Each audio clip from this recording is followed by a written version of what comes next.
what advice would you give to the kids of today that have gone through the pingdemic and the pandemic and everything? They've got the GCSEs. What would you say to them?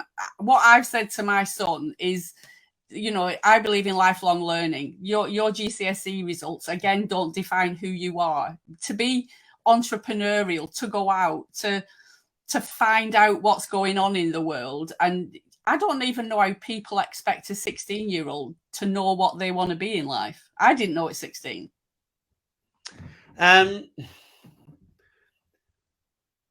It's easy for me to say, 42-year-old, you know, multi-millionaire, 1,200 unit property owner manager, owning loads of companies, written 18 books. Easy for me to say GCSEs don't matter.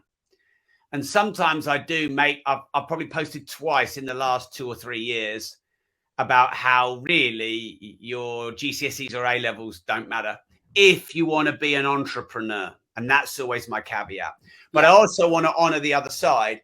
When I was 16, my GCSEs mattered. And so I think, what would I say to 16-year-old and 18-year-old kids getting their exam results is they matter to you now because they're where you're at. And if getting good results gives you good momentum and it gets you into the next level education or closer to where you want to go, good on you. But don't let a failure or results that you don't want define you, because whilst your good results might matter now, your bad results probably don't matter now. And actually, many of my 100 million plus net worth entrepreneurial friends flunked school badly and got Fs in everything. Now, if you want to be an entrepreneur and you want to start your own company and you want to be disruptive and you want to be your own boss, you're probably best not even doing A-levels or are definitely not going to university and self-educating on YouTube and podcasts, etc., following people like me, reading my books and listening to my audiobooks, and going and getting some work experience with a disruptive entrepreneur and learning online the business models that you want to get in. Now, that's not particularly popular, narrative to say, but if not all kids at 16 or 18 know if they want to be an entrepreneur or not. No. So you might need to take 2 or 4 or 5 years to go through secondary and higher education to actually know you want to be an entrepreneur.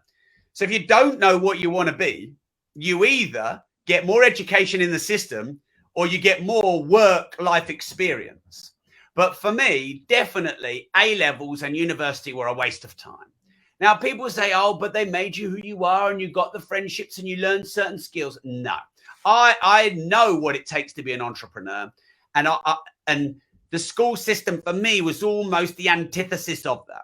Didn't teach me sales, didn't teach me marketing, didn't teach me resilience, didn't teach me recruitment, didn't teach me strategy, didn't teach me money management, didn't teach me to manage my emotions of leadership and creating a vision and a strategy and everything else. Whereas if I'd have worked for an entrepreneur at age 16, that entrepreneur would have taught me some of that stuff.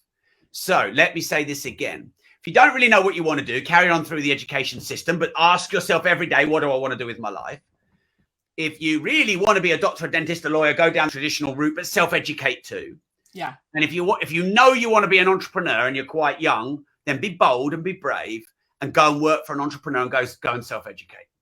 Yeah. I think that's brilliant. I don't think the education system is set up to live in the 21st century. It's like you go in the start of the funnel and you come out the other end. Nobody knows what it's going to be like in 10 years' time. And we're educating our kids to be employed or working in that area.